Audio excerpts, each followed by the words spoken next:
mahirapan silang mahirapan silang matukoy eh. Kasi wala silang pinirmahan. Wala naman silang pinirmahan. Sila yung pinakamalaking porsyento dyan.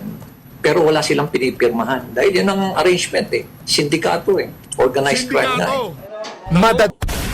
Sindikato pala kayo dyan eh. House of Representative, organized crime pala kayo. Anak ng toka. Base ho yan kay Baguio City Mayor Benjamin Magalong. Ngayon,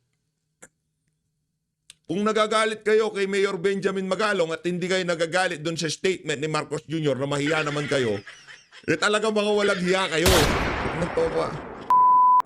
Ipapatawag daw ho nung mga walang yang buhayang congressman itong si Baguio City Mayor Benjamin Magalong. Ang dahilan, kaugnay ho doon sa statement niya na ang mga congressman kumikickback sa mga flood control projects. Hindi pa ho ba sapat yung nangyaring malawakang baha sa NCR? Anak ng tokwa, pagka sinabi nyo ho na walang kickback na nangyayari, tapos ganun kalala ang baha, meron ho tayong problema dyan.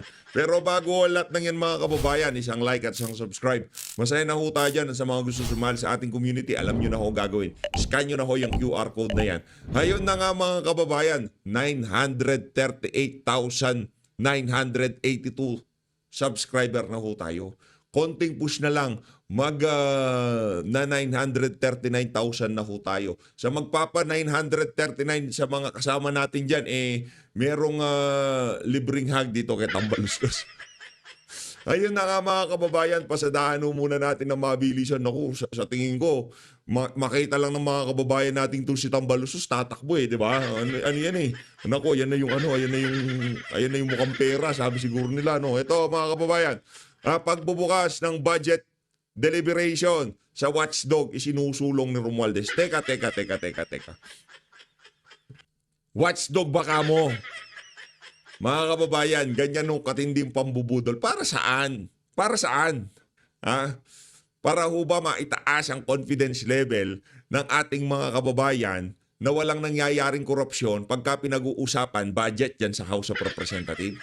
Anak ng tokwa, kahit paligiran mo ng watchdog ang House of Representatives, kahit paligiran ho natin ng watchdog, mga magnanakaw pa rin yung mga tao dyan. Hindi ho natin mababago ang katotohanan na nakasulat na sa DNA ng mga walang yang congressman na yan, yaang pagnanakaw. Tapos itong mayor na kung saan kilala talaga na ang kanyang lungsod napakaayos, hindi nangurakot, sundalo, siya ho ang ipapatawag ng mga walang niya para pagpaliwanagin doon sa kanyang statement na mayroong kickback ang mga congressman sa mga flood control projects. Hindi, mamaya kausapin natin itong si Mayor Isko Moreno. Interview niya dito kay Manong Ted Pilot para magkaalaman na. Joel Chua, makinig ka dito. Itong si Joel Chua, may kalalagyan niyan dito kay Mayor Isko Moreno. Mabalik ko tayo dito sa Watchdog. Para saan ba to? Kung Speaker Tamba. Para masabi ng ating mga kababayan sa susunod na budget deliberation na, naku, meron ng Watchdog, wala nang mangyayaring nakawan. Hindi. Anak ng towa, bago pa pumasok yung Watchdog na itatalaga mo, at sino pala magtatalaga ng Watchdog? Ikaw? Watchcrook, sabihin mo, hindi Watchdog. Watchcrook. Mga manunood dyan, mga crocodile, Watchcrook ang ilagay mo. Di ba? Magtatalaga ng Watchdog itong si Tambaluslos. Tapos ang usapan. Ano gagawin nila dyan? Magmimerienda? At wala nang, mga kababayan, pagdating ho sa plenary, wala nang mangyayaring insertion. Wala nang mangyayaring insertion sa committee level, sa plenary level, sa BICAM level. Wala na. Ako na ang nagsasabi sa inyo. Naikutan na ho nila kung paano magnakaw yung mga congressman na yan. Sa maniwala ho kayo sa hindi, ngan ho ang nangyayari sa ating bansa. Puro nakawan. Sa lahat ng pumunta ka ng BIR, nakawan. Tama mali, pagbabayad na ng tax. Pati mga ordinaryong Pilipino gusto nilang maikutan. Tama mali, kukuha ng lisensya, fixer. Gusto mabilisan. Korupsyon na naman yun. Di ka sumusunod sa proseso. Nagsushortcut ka. Nagpapadulas ka sa kung sino-sino dyan sa, di ba?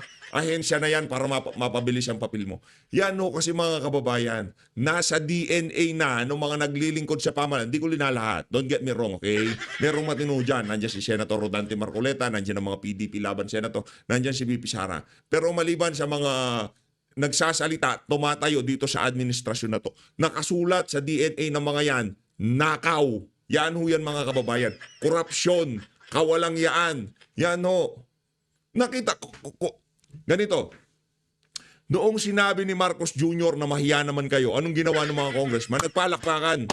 Dapat sana tumangis yung mga yan. Nag-iyakan. Nahiya, nag-walk out. Diba? Pero hindi. Pumalakpak sila dahil proud ho sila sa ginagawa nilang pagnanakaw. O siguro merong ilan dyan talaga medyo malinis. Talagang pumalakpak sila. Pero para doon sa mga pumalakpak, tapos nagnanakaw sila sa mga distrito nila, nakakahiriw kayo. Kung meron man kayong kilalang congressman na nagnanakaw sa mga distrito nyo, isend nyo tong video na to. Malamang sa matauhan niyang walang yan. Anak ng tokwa. Magnanakaw ka ba, sir? Sinend sa'yo to eh. Baka mag-isa ka dun sa mga magnanakaw na tinutukoy nitong si Marcos Jr. Di ka ba nahihiya? Pumapalak-palakpak ka ba? Walang yan. Olis ka na. Hindi para sa'yo to. Oh, yan. Yan ay magsilbing paalala sa ating mga kababayan. Sa susunod na eleksyon, huwag ho kayo basta boto ng boto. Pagka binigyan kayo ng AX, ayuda, tupad, huwag ho kayong boboto. Bakit? Nako, ang ibabawi ho sa inyo yan, yung flood control nyo.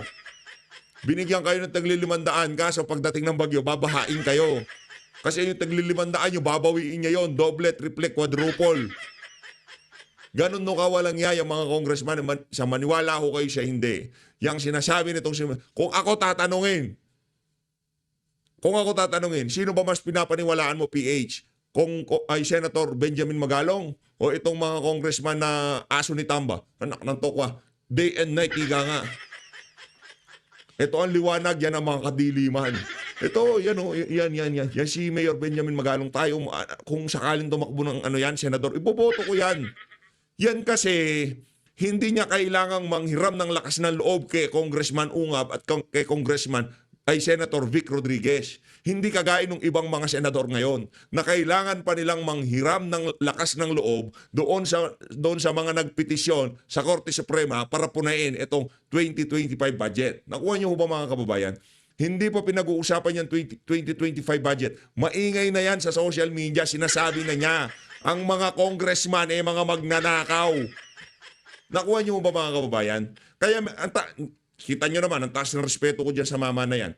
Hindi niya kailangang manghiram ng lakas ng loob, ng tapang kay Congressman Ungab at kay Attorney Vic Rodriguez. Oh. Okay na. O, dito na. Asa ng punchline, PH? Bahala na kayo doon. Hindi pa nga tayo umaabot ng 939 eh. Papunchline na tayo. Ito, si Ma'am Cheryl. Ma'am Cheryl. Pinahaharap ng ilang kongresista si Baguio City Mayor Benjamin Magalong sa House investigation. Kasunod ito ng kanyang mga aligasyon hinggil sa umano'y kickback ng mga mambabatas sa flood control projects ng pamahalaan. Yan at iba. Ang kakapal ng mukha, no? Ipapatawag dahil dun sa sinabi niyang kickbacks. Anak ng tokwa, kung walang kickbacks, bakit ang lala ng baha? Pa sa pagbabalita ni Gio Robles. Sa mga nakikipagsabuatan upang kunin ang pondo ng bayan at nakawin ang kinabukasan ng ating mga mamamayan. Mahiya naman kayo sa inyong kapwa Pilipino. Yung mga nagpalakpakan, yung mga magnanakaw. Mahiya naman, anak ng tokwa. Sino pang magnanakaw, anak ng tokwa? Yung mga kontraktor hindi pwede. Babatukan sila ni Congressman. Ikaw, ako na gano'n dyan eh. Kamag-anak ko yan eh. Kakapal ng muka. Di ba? Nung una ko narinig, ano sabi ko natin? Makiri. Minamakho nila yung tipong magnanakaw kami pero papalakpakan ka namin. Ganon kami ka-devil ang kaisipan. Di ba? Ganon to eh. Ang pagnanakaw, hindi ho yan, hindi yung makalangit na kaisipan. Yan ho maka-impyernong kaisipan. Pagnanakaw eh. Magnanakaw ka eh. Ang ninanakaw mo dito, yung kabuhayan ng sambayan ng Pilipino. Yung dapat sana pumapasok sa trabaho itong mama na to, hindi siya makapasok dahil sa baha na idinulot ng pagnanakaw mo sa flood control. Kung sino yung mga maiingay na nagtatanggol kay Martin Romualdez, mag-isip-isip po kayo kung bakit nila pinagtatanggol yan. Pinagtatanggol ba nila si Martin Romualdez para mapag-usapan ng flood control? Pinagtatanggol ba nila si Martin Romualdez para talagang maimbestigahan itong flood control na to? Isip-isip po kayo, kilala nyo kung sino yung mga pumoprotekta, yung mga frontliner nitong si Tamba. Ito ang banat ni Pangulong Bongbong Marcos sa kanyang SONA sa mga tiwaling opisyal na ginagatasan umano ang flood control projects ng pamahalaan sa panayam sa programang Story Anak ng tokwa, meron pala dito si Mayor Benje. Kaya ko ng One News. Idinetalye ni Baguio City Mayor Benjamin Magalong na 35 hanggang 40% umano ang kickback ng mga mambabatas sa mga proyekto ng gobyerno. Nagsisimula raw ito sa sabwatan ng kongresista at ng district o regional engineer ng DPWH na pumipili sa proyekto. Ang paborito nila, Especially yung mga nakalubog flood control project, dahil yung mga sheet piles, yung mga nilalagay sa ilalim, basta o yung mga tatanggalin na mga silt, talagang nakalubog lahat yan. So, yan, pwede nilang paglaruan. paborito rin daw yung mga road opening at solar lights project. Sabi niya pa, kung susumahin, nasa 30% na lang ng kabuuang pondo ang napupunta sa mismong proyekto kapag nakaltas ng mga kickback at mga buwis. It's structural. Structural. It's an highly organized crime. Sindikato Tingin niya pa, yung mga sindikato, talagang, yan, para dito yan. Talagang di ba yung mga sindikato may sistema yan kung paano nila paandarin ang kanilang mga paggawa ng krimen. Ganon na ganon, nangyayari dyan sa House of Representatives. Very, very, very systematic ang pagnanakaw nila. Diba? Napaka-systematic eh. Yung tipong, ganito yan, pondo, isingit natin yan. Project yan, project. Ako na bahala sa sa district engineer, kamag-anak ko, contractor, hardware supply naman yung isang kamag-anak ko, tayo na natin yan. Magkano ang tabla? Magkano ang plywood? 2 piso, 4 peso yan. Siyempre, natin yan, sasabihin nila, yung specification talagang above and beyond tayo dyan. Pagagantayin natin, patitibay natin. Para ma-justify natin yung presyong, yung pagkikickback natin talagang makover noong price. Pakita natin ganun. Yung mga consultant, tigma magkano yan, pamangking ko lahat yan, consultant. Magkano bayad dyan, itong si engineer, itong si architect, yan. I-overprice nyo, alam nyo na, SOP yan, wala tayong resibo. Ang consultant fee nyo, nasa 1 million, gawin yung 5 million. Akin yung 4 million. Ganyan ganyan ang pagnanakaw na nangyayari dyan. Diba? Automatic, naghahanap kayo ng paper trail. Walang paper trail dyan. Anak ng tokwa, pagka hinihatid na kay congressman yung baldi-balding pera, yun na yun. Sabihin yung hindi totoo. Sabihin nyo hindi totoo na walang pagnanakaw na nangyayari. Ang tanong dito ng mga kababayan natin, kung wala ho talagang pagnanakaw, bakit lubog ang sambayan ng Pilipino pagka umutot ang palanga? kung bakit pinalakpakan ng mga mambabatas ang pahayag ng Pangulo tungkol dito. Alam nilang mahirapan silang matukoy eh. Kasi wala silang pinirmahan. Wala naman silang pinirmahan. Sila yung pinakamalaking porsyento dyan. Pero wala silang pinipirmahan. Dahil yun ang arrangement eh. Sindikato eh. Organized crime na eh. Sindikato pala kayo dyan eh. House of Representatives, organized crime pala kayo. Anak na toka. Base ho yan kay Baguio City Mayor Benjamin Magalong. Ngayon, kung nagagalit kayo kay Mayor Benjamin Magalong at hindi kayo nagagalit doon sa statement ni Marcos Jr. na mahiya naman kayo, talaga mga walang hiya kayo. Anak ng toka. Tuloy. Dali lang daw ang mga ito kung may kontraktor mismo na lalantad para tumestigo. Hirit naman ni Bicol Saro Party List Representative Terry Ridon, hindi patas na akusahan ni Magalong. Ito namang si Terry Redon, relax.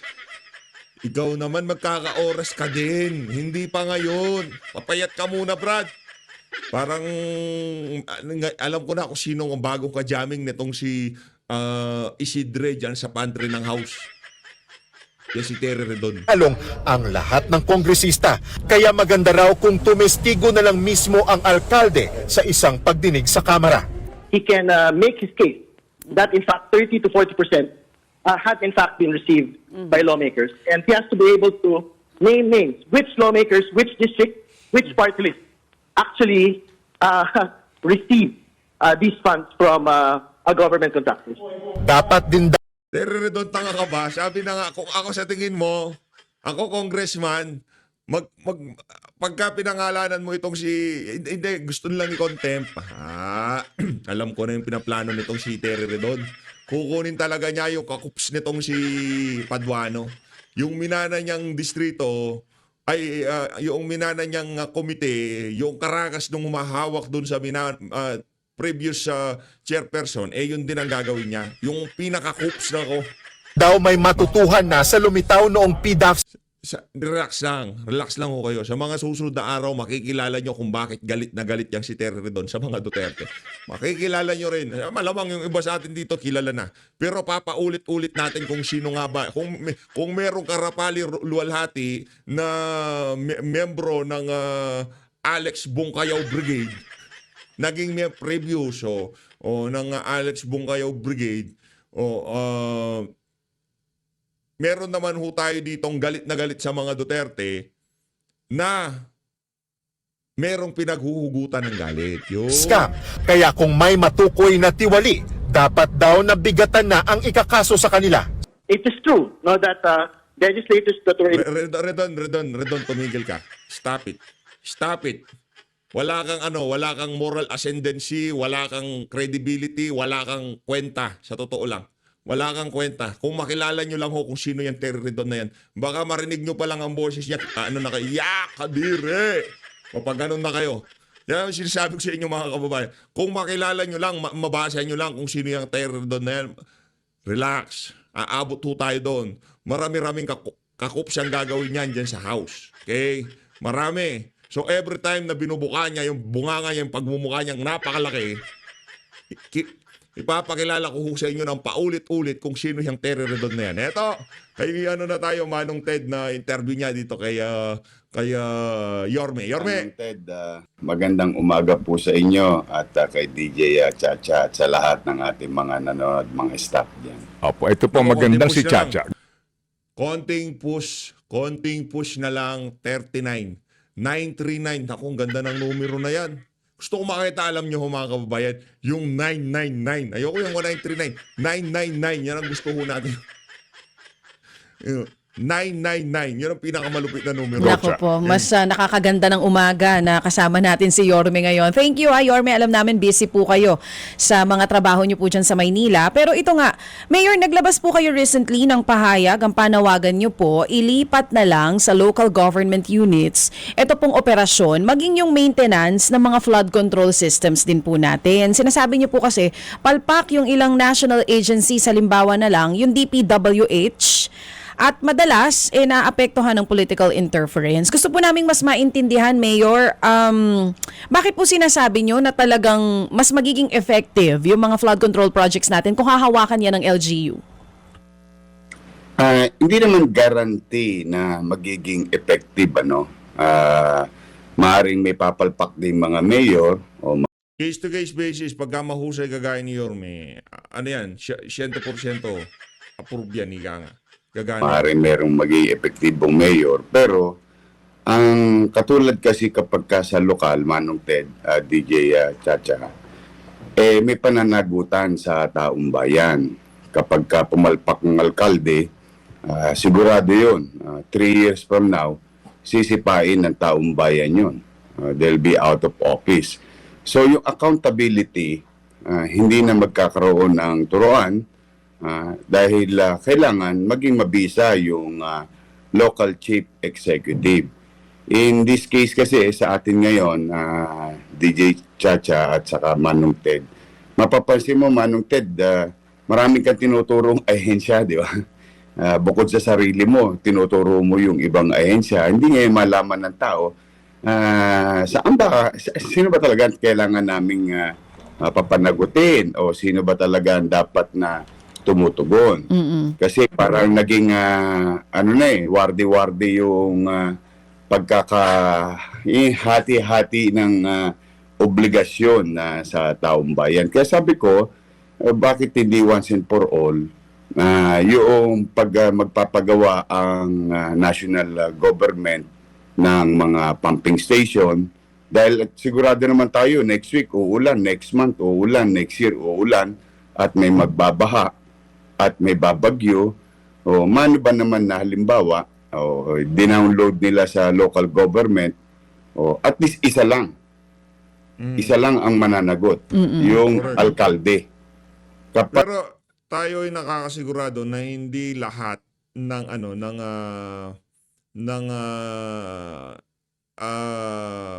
local chief executive magiging effective diyan sa sinasabi na yan. Pagka mahusay, halimbawa itong si Yorme, siguro si Vico Soto, yan si Mayor Benjamin Magalong, magagawa nila na maayos. Pero pagka yung iba, yung tipong naging mayor yan dahil lamang mabait o popular, kilala siya, magaling sa pamilya diyan sa lugar nila, pero wala naman talagang binatbat, malamang sa malamang, tuloy-tuloy pa rin ang pagnanakaw. Doon sa mga siguro mahuhusay na local chief executive, okay yan, walang problema. Pagka ang pumping station na pinagawa under his watch, under his leadership, ay hindi gumagana, hindi tumatakbo. Let's just say, for example, Manong Ted, DJ Chacha, yung Sunog Apog, 7 taon na na ginagawa. Hindi ngayon malaman sino ba talaga ang dapat na papanagutin sa taong bayan. Kasi nangyayari, ang maituturo dyan, maring ahensya ng gobyerno. O baka naman Manong Ted, DJ Chacha, may mga politikong nakikialam sa proyekto ng mga ganito na wala naman direct or executive power. Like for example, maintenance, regular na pagkukumpuni. Those are the things. Kaya sinasuggest ko lang naman. Hindi na ibig sabihin na susundin nila. Pero ako, at least yung taong bayan, may singilin. Kumbaga Pag isang... tinanong mo ngayon, ikaw DJ Chacha, taga-Tondo ka. Opo. O halimbawa, bumahado sa Yangko, sa Moriones. Oo. O pwede mo ba sabi, oy chairman, napakawalang yan mo naman. Bakit nagkaganito tong ating barangay? Hindi. Bakit? Hindi ka rin sigurado eh. Si chairman ba talaga may kasalanan? O si konsehal? O si mayor? Nalilito tuloy ang tao. Saka, yes. Nalilito po ang tao. So, ang rason kung bakit nyo nga po ito iminumungkahi, sabi nyo nga po, suggestion lang naman, depende sa kanila kung susundin nila. Kasi ang gusto nyo, pag naghanap ang tao, sino ang dapat sisihin, yung responsibilidad na kay mayor. Parang ganon. Parang sa ganoon, mapapanatag ang tao. And then they can choose their leaders effectively, no? Yung effective leaders. Pagka talagang talipandas yung leader, di papalitan ng utaw yun. Ngayon, wala mapapalitan ng tao. Well, in fact, I'm very happy when the president mentioned in the SONA, yung the last part, talagang medyo nakita ko yung frustration ni Presidente at saka yung gigil niya na once and for all matuldukan na itong mga pakikialam ng mga politiko sa flood control project. Pagka po ba nilipat sa pangangalaga ng LGU o kaya yung flood control projects kina Mayor, mawawala na po ba yung sinasabi nyong pakikialam or political interference? Ay, siyempre po, dahil yung executive power, and as a mayor naman po yan, yung mga, halimbawa, let's just say, maaring may ilan na congressman na pinagagawa ng presidente. Remember, the president mentioned in the last year na gagawin yung flood control. Maaring totoo na siya. Pinadala niya ang pera o salapi ng taong bayan sa isang ahensya ng gobyerno. Yung ahensya naman ng gobyerno, ipagagawa base sa pag-aaral niya, base sa kinakailangan ng pamayanan, no, na kailangan gawa ng flood control. Sasabihin ng congressman na yun, ay teka, ano yan? Ba't nyo pinagagawa yan? Sa distrito ko yan, ba't hindi kayo dumadaan sa akin? Ayun na, doon na magkakaleche-leche yun. So- dahil minsan mas matalino pa yung congressman kaysa doon sa ininyero. Nako, Mas matalino. yari tayo dyan, Joel Chua. Mas matalino pa daw yung congressman sa engineer. Kung hindi ka ba naman matalino, tatayo mo yung fourth floor na barangay hall sa bangketa. Nuknukan ka ng katalinuhan pagka ginawa mo yon, di ba, Mayor Resco? Walang ya talaga itong Pa si Congressman sa ininyero, ha? Pero sige, Mayor, sabi niyo po kanina masaya kayo dun sa sinabi ng Pangulo sa nakaraang SONA. Gusto niya nga po ng accountability dito sa sinasabi niya na mga posibleng nagbubulsa nitong mga infra projects natin. Pero baka naman po kasi pag nilipat sa LGU, yun po bang korupsyon mawawala o malilipat lang din po sa LGU? Hindi pwede. Posible pa rin yun, no? Pwede. Na may mga Hindi pwedeng walang korupsyon na mangyari. Pero alam natin kung sino ipipinpoint natin. Alam natin kung sino lilitsunin natin. Di ba? Meron at meron korupsyon. Meron at meron bigayan. Nasa DNA na nga ng mga politiko yung pagnanakaw. Hindi ko alam dito kay Mayor Isko. Sa tingin ko naman, okay naman tong si Mayor Isko. Di ba? Hindi naman niya ibabalik ng mga Tsaka kita nyo naman kung paano magtrabaho, mama. Pagpasok sa eksena, talaga lininis niya ang buong Maynila. Pero dahil nga sa pagnanakaw ng mga congressman sa Maynila, dumumi na naman ang Maynila. Dahil sa bahang yan, di ba? Pero kudos dito kay Mayor Isko. Isa siya sa mga mayor ngayong mga panahon na to na talagang kung sakaling tumakbo ng senador, paano kawawa naman ng lusod ng Maynila pagka umalis diyan si Mayor Isko? Kawawa naman ng Baguio City pagka umalis doon si Mayor Benjamin Magalong. Kaya diyan na lang muna kayo. Hanap tayo ng mga congressman at senador na lang. Kayo dyan na lang. katalipandas din na local chief executive. Di ba? Pero kasi, ang kaibahan kasi nun, pwede kagad sipain ng taong bayan. Correct. May direct na pananagutan. Tingnan niyo po ngayon. Halimbawa po, no? Let's just say, nagbaha ngayon. Let's just say, bukas may halalan. No? Makapaniningil kagad ang taong bayan. Doon sa leader na makati ang kamay. O kaya hindi ginampanan ang kanyang tungkulin. Then I'll put now the same situation, may baha ngayon, bukas halalan, the same scenario, pero nandoon pa rin sa mga ahensya ng gobyerno. Walang magagawa ang taong bayan kasi politicians can make excuses. Hindi akin yan. Okay, Kita mo, hindi mo napansin yung isang congressman, Manong Ted, nung in-interview, sabi niya, wala akong alam dyan. DPWH yan eh. Kawawan DPWH, siya naman ang nasisi. Pero sa totoong tama yung sinabi ni Presidente, huwag na tayo magbulahan. Alam naman namin na nakikialam kayo dyan. So ito ho, ilatag natin to sa Joel Chua! Itong chihuahua na to, Di ba? Wala daw siyang alam dyan. konteksto ho ni Mayor, no? Kung ibibigay mo nga sa LGU yung full responsibility ng proyekto, yung funding ibibigay mo sa kanila, sila dapat at the end of the day ang accountable. So kapag despite the funding, sa mga proyekto nagbabaha, aakuin dapat ng mayor yung responsibility dito at mangangatwiran siya kung bakit, no? Kasi kung sa congressman, maaring sa panahon ng kampanya sabihin na ako naghanap ng pera para dyan, pero kapag nagbaha na, ay wala akong kinalaman dyan kasi DPWH ang implementing agency. Ganun po, Mayor. Opo, maaaring ang para mawala ang duda naman sa korupsyon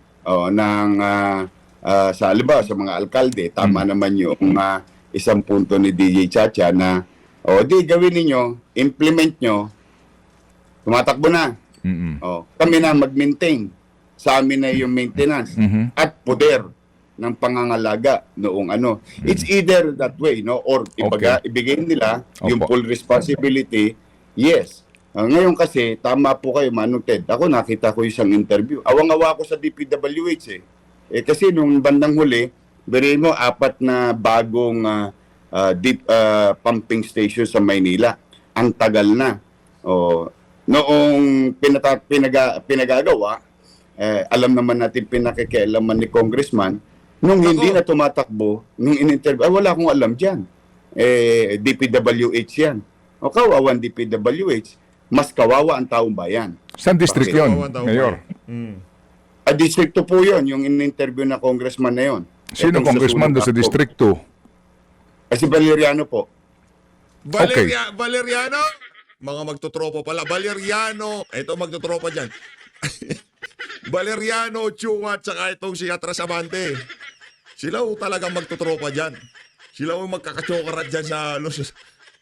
Mayor, basta dito, kasangga mo dito sa bayan ng Pilipino. Kasi yung mga yan hindi lang nag-aasik ng lagim dyan sa lungsod ng Maynila. Nag-aasik ng lagim yan sa buong Pilipinas. So, yan ba'y sunog apo? Opo, yung sunog apog.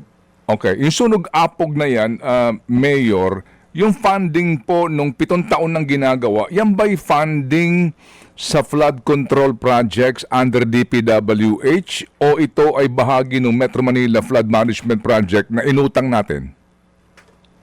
Ay, hindi ko po alam kung saan ang funding, pero ito po ang funding. It started 2018. Tama naman po si Congressman Valeriano. Hindi pa siya congressman ito. Kaso po, 2019, congressman na siya. No? Hanggang ngayon po, June 23, 2025, hindi pa gumagana, ay nabuto na 774 million. So, Isang kalsada lang ito. opo, ang implementing agency po, DPWH. DPWH po. Okay, sige. So, willing ba kayo makipagtulungan ngayon? Kasi, di ba yan ang mga gusto nating maimbestigahan? Yan ang tinutukoy ni Presidente ng ganyang uri ng mga Exactly proyekto? Opo. Ito yun, I think, dito nag-init ang ulo ni Presidente. Di ba? Tingnan niyo po, kung kayo po lalagay sa sitwasyon ni Presidente. Manong Ted, pinadala mo yung pera. Binigyan mo ng pondo. Pinai-implement mo because you want to put an end to the problem. Di ikaw naman panatag, 1 year thereafter, hindi gumagana. Talagang magpapanting din naman ang tenga mo kahit paano. Di ba? Sino ang district engineer? Hindi ko po kilala yung mga yan. Ano po yan? Mga DPWH po yan. Okay, sige. So, ganito po. Maliban sa DPWH, doon naman sa papel ng MMDA, isa rin po sa complaint na atin pong naririnig nga, ang MMDA may sariling project din.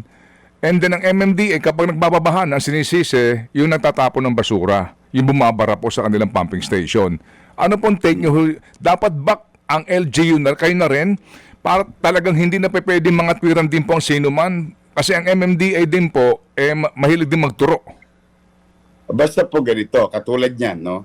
We have 71 pumping station in Metro Manila. At yan, nasa creek na pangangalaga naman ng MMDA. Out of 71, 24. It's the same thing. Yung sa MMDA, tumatakbo yung pumping station. Gaganituin ko lang, no, Manong Ted. Pagagawa ng DPWH, pag gumagana na, ibibigay na at tatanganan na ng MMDA. Kasi yung mga creek, under sa pangangalaga nila. So, after ipapatangan sa ibang ahensya ng gobyerno, yung lokal na gobyerno, walang kinalaman sa pagpapagawa, sa pagmimintena. Kaya ang mangyayari, pag may basura, may baha na puno yung mga creek, ang laging masisisi ay ahensya ng gobyerno or taong bayan. Kaya nangyayari, kaya sabi ko, kaya nga sinasuggest ko, bakit ba hindi na lang ibigay sa mga lokal na pamahalaan?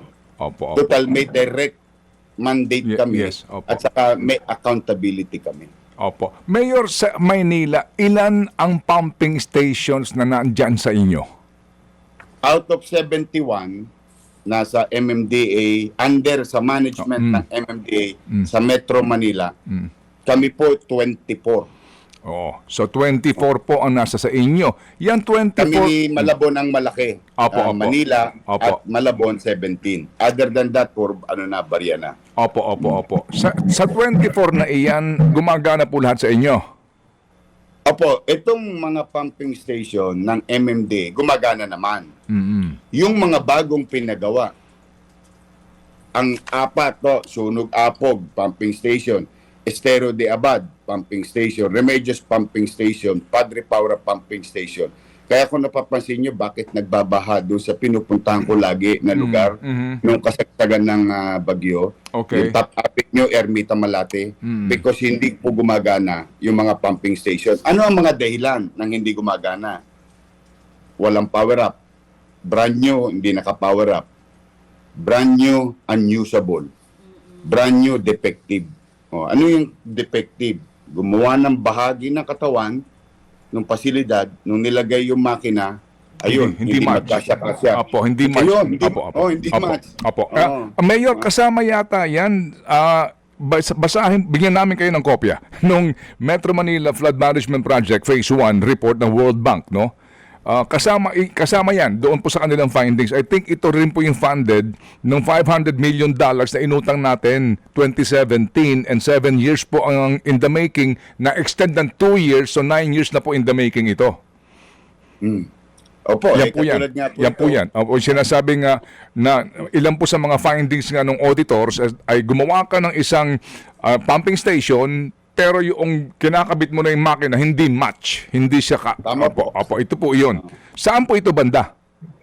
Ayan po yung sa may Sunog Apog.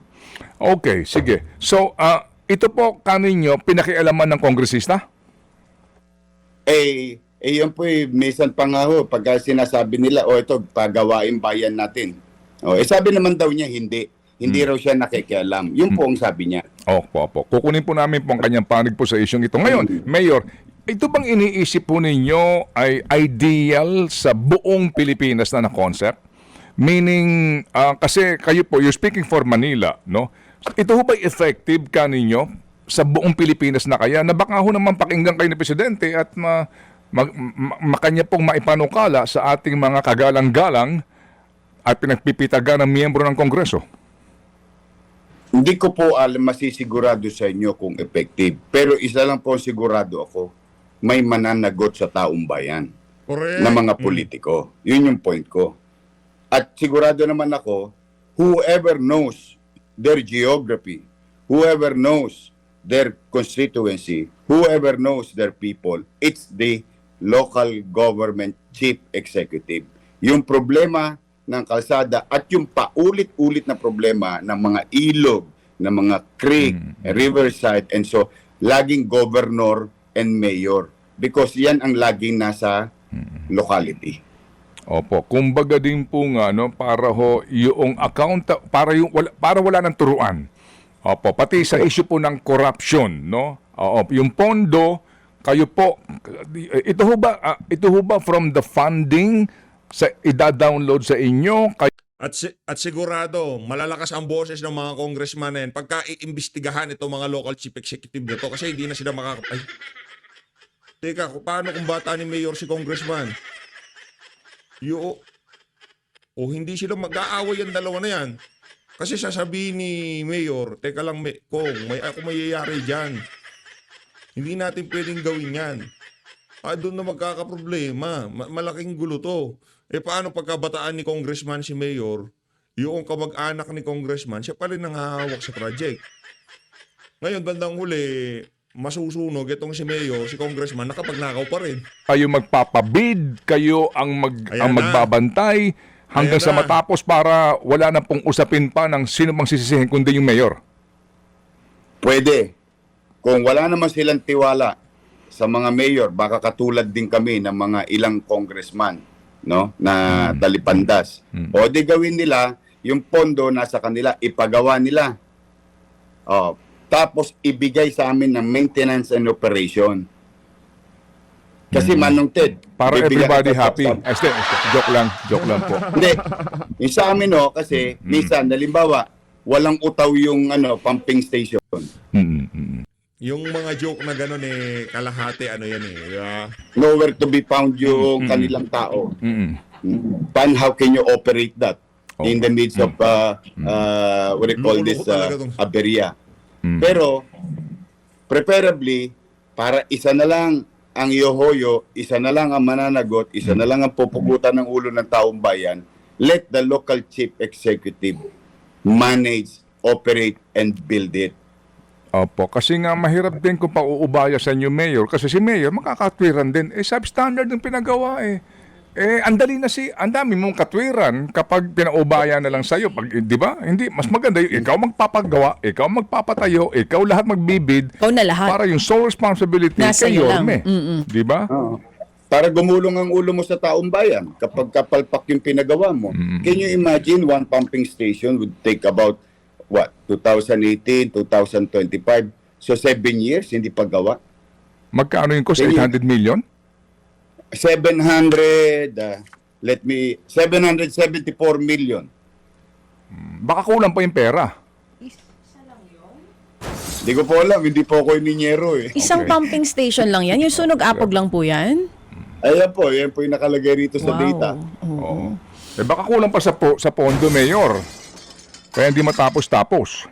O di alisin na natin ng mali siya sa ating isipan. Kung kulang sa pondo, di sana dagdagan na nila para matapos na, para magamit ng taong bayan. Kaya you could imagine na Manong Ted, parang dagat-dagatan yung sunog apog nung nakaraang Pag-uulan. bagyo Opo, o last opo. week, pag-ulan. Opo, sige. Okay, marami po dito ang may reaksyon nga dito sa inyong panukala, no? Ang iba po nagsasabi nga, oo nga naman. Opo, I mean, para ho yung accountability, isa lang. And then sabi naman ng iba, paano si Eddie? And sino si Eddie? Eddie kami, Eddie sila. Tama naman yan, no?